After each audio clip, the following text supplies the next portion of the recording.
আজকে আমি মাঠে বসে তোর ক্লাস নেব। আজকে আলোচনা হবে গরু নিয়ে।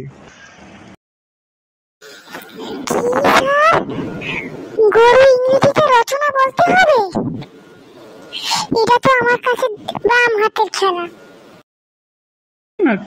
আচ্ছা তাহলে বল দেখি গরু রচনা সবটুকু ইংলিশে বলতে হবে।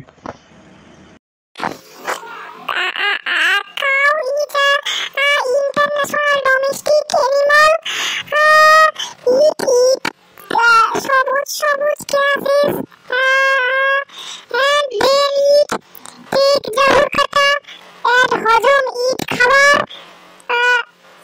and eat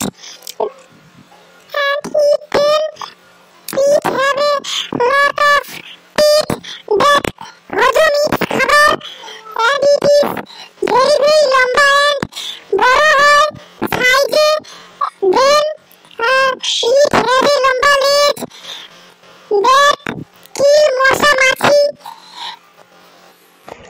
আরে বাবা, এইসব আবার কি? তোরে বললাম সব ইংরেজিতে বললি। ইংরেজিতে বলতে বলেছিলাম, তো এগুলো কি বলছিস?